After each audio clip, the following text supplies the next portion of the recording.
जय श्री कृष्ण। आज हम लोग सुन रहे हैं श्रीमद् भागवत महापुराण स्कंद 5 अध्याय 14 जड़ भरत चरित्र का 16वां दिन 16th डे और भवाटवी का 5वां दिन।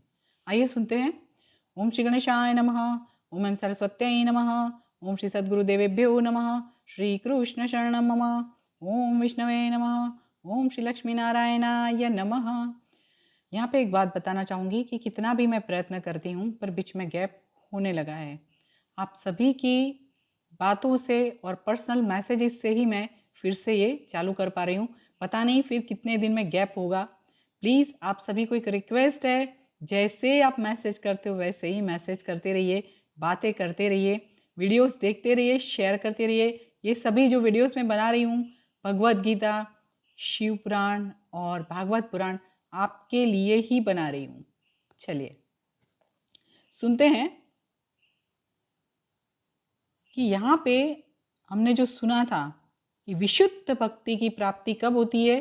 प्रभु के चरण कमल का सेवन से पाप ताप नाश होते हैं और ऐसे ही ब्रह्मज्ञानी वयोवृद्ध युवानों को और बच्चे से छोटा बच्चा को भी उन्होंने नमस्कार किया। और शुकदेव जी जो हैं कहते हैं कि ब्रह्मर्षि पुत्र ने अपना अपमान करने वाले सिंधु नरेश रघुगण को अत्यंत करुणतावश होकर भी ये आत्म तत्व का उपदेश उनको समझाया। उससे आगे आज मैंने यहाँ पे आत्म तत्व की बात की है और शिव पुराण में शिव तत्व की बात है। ध्यान से सुनिएगा। चलिए, राजा परीक्षित कहते हैं कि हे मुनिश्रेष्ठ, ये भवाटवी जो हैं बहुत ज़्यादा जिनके पास बुद्धि होती है, सामान्य मनुष्य जो होता है उनको इजीली समझ में नहीं आता है, वो ऐसे समझ सके वैसा बात नहीं है, ऐसा राजा परीक्षित भी कहते हैं। कृपा करके उसको स्पष्टीकरण के साथ मुझे समझाइए। श्री सुखदेव जी कहते हैं कि हे राजन, ये भवाटवी को स्पष्ट और सीधे साधे शब्दों में मैं समझाता हूँ, उसको आप सुनिए। देहाभिमानी जीवों से सात्विक, राजसिक और तामसिक, इस तरह के 3 प्रकार के मिश्र कर्म होते हैं। देखिए, हमने भगवद गीता में ये सुना हुआ है, सात्विक, राजसिक, तामसिक। ध्यान से सुनिएगा। तीनों जो पुराण, भगवद गीता, सभी जो मैं बोल रही हूँ सभी कुछ अंदर से इंटरकनेक्टेड है। Please don't miss it, please don't miss it. सुनिए, ये कर्मों से निर्मित शरीर में संयोग वियोग के रूप से जीव का आवागमन होता है। अनुभव के 6 द्वार है। मन सहित 5 ज्ञानेंद्रियां मार्ग भूलकर धन के लोभ में, 5 ज्ञानेंद्रियां मार्ग भूलकर, रिपीट कर रही हूँ, मन सहित 5 ज्ञानेंद्रियां मार्ग भूलकर धन के लोभ में दुर्गम भयंकर संसार रूपी वन में भटकता रहता है। देखिए, हम लोग क्या करते हैं, एक बात यहाँ पे बताऊंगी, चाहकर भी हम लोग संपूर्ण तरीके से अपने आप को भगवान को समर्पित नहीं कर पाते हैं। जब सोचते हैं तो ये याद आता है कि कर्मण्येवाधिकारस्ते, आगे का नहीं बोल रही हूँ मैं। जब कर्म ही करना है तो फिर निष्काम होकर हम क्यों नहीं कर रहे हैं? नहीं, उसमें हम लोग को धन की लालसा है, लोभ है, लालच है ना। और बाकी सब साइड में छोड़कर हम लोग खाली पैसे कमाने में पड़े हैं। क्यों?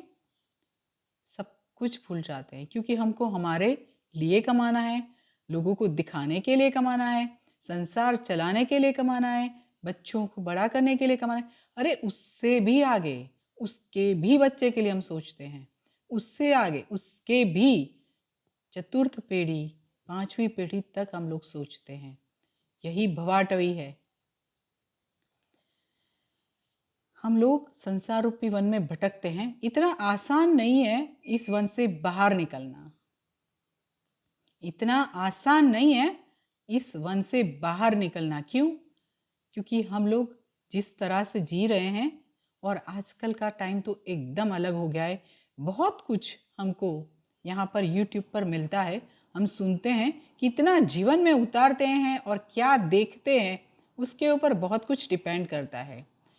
देखिए, ट्राई करिएगा। अगर आपको कहीं पे लगता है कि हम कहीं गलत राह में जा रहे हैं तो सही राह अपने आप चुनने का प्रयत्न करिए।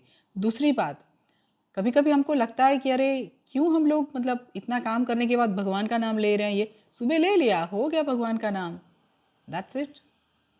पर ध्यान में ये रहना चाहिए कि आप जो भगवान का नाम सुबह लेते हो वो हमारे संस्कारों की वजह से ले रहे हो, और पूरा दिन जो आप कार्य करते हो वो अपने लिए करते हो, कार्य करते रहते हो।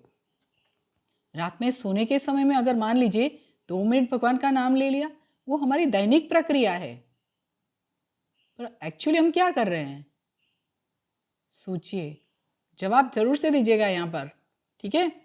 वन जो है, संसार रूपी वन जो है, उसमें मन जैसे भटकता है, उसमें हाँ एक बात ये कि YouTube पर हम लोग क्या देखते हैं। मान लीजिए कि यहाँ पर आपको ये बताया गया होगा कि चलिए आज भागवत पुराण सुनते हैं, शिव पुराण सुनते हैं, भगवत गीता सुनते हैं, तो नहीं, वहाँ पर मन कम लगेगा, कहीं और ज़्यादा लगेगा। कहाँ लगेगा वो अपनी अपनी चॉइस होती है। सोचकर कमेंट बॉक्स में लिखिए क्या करना चाहते हैं, कहाँ जाना चाहते हैं हम लोग, ठीक है। चलिए, यहाँ पे संसार रूपी जो वन है वो स्मशान के समान अशुभ है, पर ये वेदों में लिखा है, पुराणों में लिखा है, हम लोग नहीं फील करते हैं। क्यों नहीं फील करते हैं?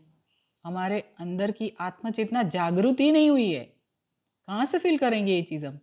और अगर जो कोई फील करता है उसको हम बोलेंगे ये तो पागल है, राइट। ये हो रहा है, ऐसा ही समय चल रहा है, संभल कर चलिए।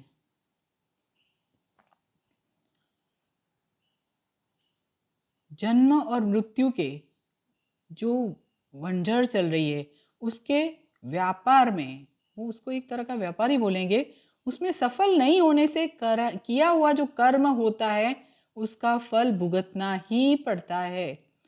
अगर इस जन्म में नहीं तो अगले जन्म में कर्म ऐसे करिए कि जहाँ पे फल ऐसे मिले, जहाँ भगवान का आशीर्वाद हो। कभी भी कुछ गलत काम करके आगे बढ़ने का प्रयत्न करेंगे तो कभी ना कभी तो हमारे सामने आकर खड़ा हो जाएगा, पता नहीं लगेगा कहाँ से कैसे क्या आया है, ठीक है। और ये सब होने के बावजूद हम लोग हमारे जीवन में आगे चलते रहते हैं, पर परमात्मा के पावन चरणों का शरण हमको पसंद नहीं आता है। हमको ये पसंद कभी नहीं आता है। क्यों नहीं आता है? क्योंकि मैंने रीज़न आपको बताया, मन को कंट्रोल करना है, मन को संयमित करना है। ये बात भगवत गीता में श्री कृष्ण भगवान ने बहुत अच्छे से बताई है, पर जब सुनेंगे तभी पता लगेगा। इसीलिए मैं हर दिन का एक ही श्लोक रख रही हूँ भगवत गीता का। आज वैसे तो गीता जयंती है और मैंने गीता जयंती के दिन ही भगवत गीता का एक श्लोक चालू किया था। आज मैं रखूँगी 15वां अध्याय जो है वो परिपूर्ण हुआ है, उसका सारांश रखूँगी। सुनिए, 1 मिनट 2 मिनट का समय अपने लिए निकालिए। परमात्मा के शरण में जाना नहीं पसंद है, पर जाना तो वही है, ठीक है। संसार वन में जीवन को लूटने वाले जो है ना डाकू, वो कौन है? हमारी 6 इंद्रियां। धन कमाते हैं और उसका उपयोग अगर परमार्थ में नहीं करते हैं तो वही विषय में खेलती हुई वृत्तियां, उसको कभी कभी सुना है किस तरह से जाता है। यहाँ पे जो लिखा है कि परमार्थ में उसका उपयोग नहीं होने से विषय में खेलती हुई वृत्तियां रूपी चोर डाकू सब उसको लूट लेता है। अर्थ लोलुप जीवन भी गीत की तरह उसको लूट लेता है, उसको खत्म कर देता है।